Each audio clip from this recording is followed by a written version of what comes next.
Welcome to NJASA's Frontline Leadership for Extraordinary Times video podcast series. Today, we are speaking with AbdulSaleem Hasan, who is the Assistant Commissioner of Field Services for the New Jersey Department of Education. Hasan, thank you for joining us in our 7th broadcast. And before we begin, how are you and your family doing? Oh, we're doing well, man, under these circumstances. My wife is a school principal, and so I'm just watching her do what she needs to do around the house with running her school from a virtual space. And I have 2 lovely children that are doing different types of coursework. My son is really on more of a schedule when it comes to a school class to class, and my daughter is more straight and virtual, where she just gets her assignments. So just trying to make sure that we all are working together and in this space. So it's just a good thing, and it's challenging at times. But it's a good thing we do some family bonding. I'm sure you probably had a fight to get computer time right now. It sounds like a very busy household. Yeah, thanks to Amazon. So Amazon deliver in 2 days. So that's a good thing. Hasan, you're responsible for overseeing the county offices of education in our state, supervising their work and supporting local districts. That includes the field services coordination. You have responsibility in fiscal accountability and compliance for school districts, support for the professional learning network, the district intervention and support, and the Amistad Commission. Yes. We've been speaking with superintendents and chief education officers from a variety of diverse school districts throughout New Jersey. We've been having these podcast conversations for the last several weeks during this time that schools have been closed. While they're sharing many universal challenges, they also voice their concern regarding the increased digital divide. A question I know, or an issue that we've been talking about quite a bit, kids not being able to get access for a whole host of reasons.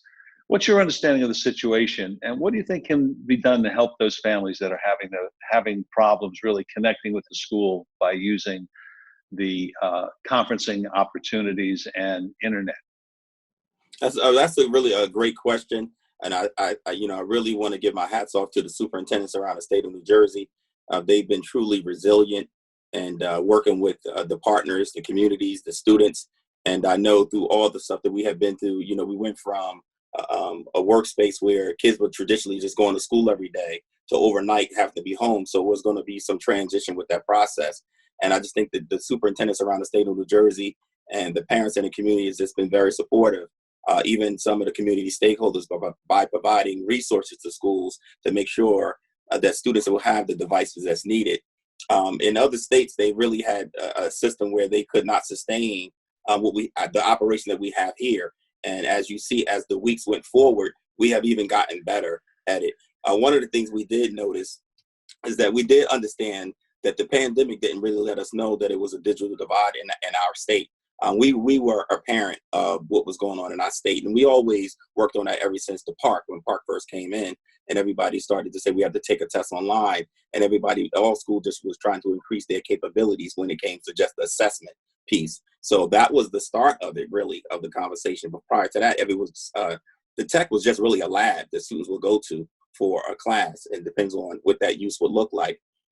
But through time, we have increased. A lot of schools have already had one-on-one, and some of the urban districts as well. So even in the last 2 weeks, about 12,000 students in the state of New Jersey over the last 2 weeks have gotten more access to computers and stuff like that. So, with the community partnerships, we continue to tread down that path to make sure that we have that type of quality and ensuring that we don't have those inequities in the state of New Jersey with the support of the Commissioner of Education and our partners from the governor's office and our assembly people. It's a discussion, and we're looking to resolve that problem.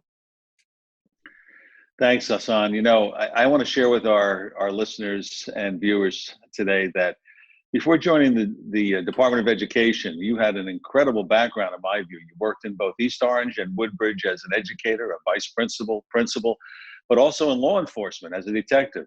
You served our country as a command sergeant major in the U.S. Army, and you were deployed in Panama during Just Cause in Kuwait and Iraq during Operation Desert Shield and Storm, and again in Iraq during Operation Enduring Freedom. And you also served as an educational delegate to China. You Yes. established educational partnerships, junior ROTC in the Partnership for Youth programs, and was a lead mentor and drill sergeant for the Police Explorers. What an incredible background. Tell us how that background and that life experience now influences your views and your focus on education. Another great question, and I think it's all culminating. Always, I don't, we never plan our life journey in this way. To be able to serve in the military for 29 years, I'm just very, very fortunate enough to have that experience, and to have the end of my career to be working at the United States Pentagon, working at the National Military Command Center, where this is the type of work we did with, working with MOUs between states when there's a national emergency, as well as dealing with missions overseas to provide resources to make sure our men and women and other countries receive the things that they need based upon their mission capabilities, whether it's PSYOP or just their civic obligations to maintain stability in their countries. So this right here, the only difference in this is that, this is a pandemic. We're talking about a virus. It's not somebody's hiding behind a tree, and then we can look at different tactical ways to handle some type of work. So, I always look at this as, my experience brings value to the DOE in the sense of just trying to maintain being calm, trying to maintain being transparent to the superintendents, also letting the superintendents know that they have accessibility to DOE. Any questions they really have to ask, or anytime they want to partner. I always say we have some great superintendents out there and they're standing tall, but we also have some diamonds out there that many people, as you know, Rich, that people don't know. And right now, I'm working with the county superintendents right now. It's just creating superintendents outreach groups just to gather information in reference to, like, we're talking about summer school, we're talking about reopening, and these are the guys that's going to be doing it. So even though I know we have a lot of DOE guys at the state of New Jersey that are brilliant and great thinkers, but having a partnership with the guys who are actually going to be implementing this work is key, and they need to have a voice in this work. So, it's nothing that they have to come and say, well, DOE made this and we just have to do it. No, we should be working in tandem. So that is the kind of plan that we're working on, and it's in great spirit. And I think the superintendents, when they can call me or say, I have this idea, and they know that I'm really listening to them, and I try to make it actionable within 24 to 40 hours, they come back and say, thank you, and it's never been done before. But I always tell them, I'm a military guy. We're on one team. This educational component in the state of New Jersey is just not DOE. It's just not this town. We're all in this together. So, and that's the kind of, the mantra I live. And that's why you always hear the commissioner and many people always talk about field services, boots on the ground. That's what we are. We're boots on the ground. Where you at, the county superintendent should be involved. It's just not about QSAC. We should be involved in every aspect of education, even the celebration of their successes. And that's the thing. That's the kind of thing we're trying to do. Well, Hasan, I have to tell you that the superintendents I speak with really appreciate that point of view, and the fact that you do highlight all of the great things that are happening in the districts every opportunity you get, and being able to share those ideas. So thank you for those efforts. Let me switch a little bit here and talk a little bit about the future. Okay. Not only in education, but also in business, we're anticipating significant economic challenges. The state of New Jersey literally is hemorrhaging resources because money's not coming in from its various taxes and other revenue sources. Do you have any thoughts regarding school district future and the financial challenges that they have, and how superintendents can plan for that future? Now, that's always the question. It's always hard for all of us to answer. I think the Governor Murphy's been asked many questions in reference to the budget, as well as the commissioner. As we are aware, we're in unprecedented times right now, and that means that we just don't know what it's going to look like in the future. We're just trying to sustain our operations right now. But I know the governor's having conversations when it comes to the CARES Act, trying to figure out different ways we can use the CARES Act in correlation to education. But there's more information that's going to be coming out in reference to that. Right now, we just want boards to continue to do the business as usual. Send up any information to us that is needed. We're listening to you. I talked to 3 or 4 districts just in today, and getting on the phone with you, Rich, just today, just talking about their board meetings and how to get that budget across. And we know there's some unintended consequences, as the commissioner always say, but identify those unintended consequences, and then we match it up with your real need. And that's what we have to do. We have to work together in this partnership. One of the things I think about is that closing school and opening school is going to be looking different. And we don't know. We always talk about the fixed mindset and the growth mindset. But the other mindset I always talk about is the design thinking mindset. We know the traditional historical educational system. We developed this system a long time ago. Now, this is giving us a time to pause and look and see, well, how do we really look at education in the future now that we've been put into this kind of virtual school, now that everybody's home? How do we look at it from a hybrid perspective? What does the curriculum look like for our seat time? What classes do kids really need to be in school for? So these are all the kind of questions that the task force is looking for. And I know one of your questions is going to be talking about the task force, which I support you being on that, because that is a great place to be with your kind of experience and your kind of voice and who you represent. But we don't really know what it's going to look like. We don't know how September is going to, we don't know how students are going to be serviced. But one thing we are doing is planning for it, because we have to plan for every child. Just not the child that's on the football team, but we got to look at kids with disabilities. We got to look at kids with arts. We got to look at the elementary, the middle, and high. We got to look at what does AP look like for kids who need to be in trigonometry, classes like that. Because some kids, when you're looking at virtual instruction, some AP classes, a kid probably need to physically be in the classroom. I know I probably need to be in here if I'm taking AP Calc. I don't know about you, but online for me probably wouldn't work for me. So we have to have these discussions, and the good thing is that we have great leaders, a great team. The commissioner and the whole team is participating in the CCSO meetings nationally when all the chiefs come together, and we're having meetings twice a week to talk about what this looks like. So I'm just happy to be on a team like this, to be a part of this process, so we can see what it looks like at the end. And hopefully we've been working on this prior to the conversation that when the governor had said the message the other day, we had already started working on contingency plans, because that's part of that military experience, is having courses of action. So even if that came up, we already had start putting things in that bucket to start analyzing. So now that we're in that place, now we can move forward to continually put that pie together. So I'm just appreciative to be a part of this process. So when it comes to the funding, it's just a journey we on. And as soon as the governor makes that announcement and we get those numbers together, we'll get it out to the stakeholders.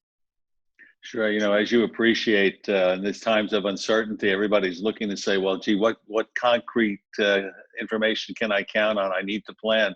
Yes. Now that the governor has announced that schools will be closed for the end of the school year, we're turning our initiative and our energies to figuring out how to make that all work out, at the same time doing exactly what you and your colleagues at the department are doing, looking forward to what might the reopening look like. And as you said, very different than closing down in terms of trying to get started up. And yes, I was fortunate to be asked to serve on that Senate Education and Recovery Task Force. And I know that we are all hopeful of working in coordination with the department to make sure that we're on the same pathway towards that opening. And as I said, with such a great deal of information out there coming about the disease and what might happen, waiting on the health experts, it's tough to predict. And, I don't envy you when you're spot in the department, because everybody's looking for the department to say, what can we do or should we do? So looking at that, one of the things in closing, as we get, the school year, as you well know, is filled with traditions. It has a cadence to it. And as we get toward the end of the year, we're talking about proms and ceremonies and graduation that now can't be done the way that they've been done in the past. And all our educators are struggling with that. What are your thoughts about these year-end programs and how they might be conducted? Unfortunately, this is a new reality in reference to graduation for the class of 2020. We're just going to try to do the best we can. Under Commissioner Rep-elect's leadership, we have already put together a task force to address this and put out some guidance, working with our OSPEC unit, School Emergency Preparedness, under Director Jeff Gales and Dr. Kelly Williams are working together to put out guidance. The main thing is we want to ensure that the community is following the governor's executive orders, because like I always tell you, safety is first. I do not want to see people being in uncomfortable positions due to graduation. As we also looked around the country and saw that, Ohio State, and much as people love the Ohio State, they did their graduation virtually. So we understand that, this is a monumental point in kids' careers or on their journey for the future. But we also have to just think about safety of our parents and our loved ones. So they're looking at different ways. I've seen parades and all the things, but we want to make sure that parents understand that we have to comply with the governor's executive orders. And we know that local communities are going to force that from the gentleman at the ROC, the Regional Intelligence Command Center of the New Jersey State Police, have put out guidance. And we're making sure that they're using a soft approach with parents at the same time. But the main thing is it's all about safety and the safety of the kids. But we want to celebrate these children and their successes. And it even downtrends to just some of the moving up ceremonies for the elementary and the middle school. So we're not just discounting the class of 2020. We're looking at all ceremonies that we usually celebrate for children's successes that mean a lot to them. Thank you, Hasan. In my conversations with superintendents around this state, one of the things that I remind them is, this is brand new. This is novel for the people at the Department of Education, for our police force, for our health officials, and for our governor. And so the answers are not obviously easy in coming, and we've got a long struggle ahead of us. So We appreciate that you are in this with us and that you are helping to guide the conversation. And to that point, as we close our discussion today, do you have any final thoughts that you'd like to share with our members? Yes. So we just want to make sure that they're aware that Field Services is really supportive of the superintendents out there. We're working on some QSAC modifications. We know that there's a current bill up there to also suspend QSAC for a couple of years, and I know I've been getting questions around that. You talked about the budget process. Superintendents can always can reach out to us and get a clear guidance on certain things, and we can look at certain ways to offset their costs, whether it's title funding, whether it's Title I reallocation, whether it's the CARES Act, whether it's the COVID money is going to be coming through. So I don't have a problem with having these conversations, but we're out there, we're supportive. We updated the website for people. So it's a COVID page on the NJDOE website. I mean, you can flood us with calls. We don't have no problem. My rule with my staff is they need to get back to you within 24 to 48 hours and prioritize what it is and make any issue actionable. And we make sure that that information, as you know, Rich, and Rich, you're always a part of this team. We make sure it get up to the commissioner. And if the commissioner needs to call you or whoever else to make sure it's a culminating decision, you know he will. I'm sure he got you on speed dial. So we just want to make sure we're there for everybody. And anybody got any concerns, don't hesitate. Be sure to reach out to their county superintendents. We're very thankful. We have some great guys out in the field. And we talked about Bob Bumpus, my predecessor, who was totally awesome, that I check on and he checks on me for his wellness. And we do wellness checks. But don't hesitate to reach out to those 20 county superintendents. And I know Rosalie covers Warren and Sussex, but you know Rosalie, she works hard out there in Sussex and Warren. So reach out to those guys, reach out to the EGBOs. We're here to serve. And that's what we want to leave that out there. Okay. That's great. Hasan, you always talk about boots on the ground. We're glad your boots are on the ground with us and that you have the attitude and the drive that you have to assist us in this time. So let me just say thank you so much for joining us today. I look forward to doing that again. Thank you, sir. I appreciate y'all, man. And keep doing what y'all doing. I'm looking forward to continuing working with y'all. Thank you. And to our listeners and our viewers, remember that we will be distributing one video podcast interview per week. So please monitor your email, visit njasa.net, and subscribe to our podcast. Until then, I'm Rich Bozza. Please be safe, stay well, and remain healthy. Thanks very much.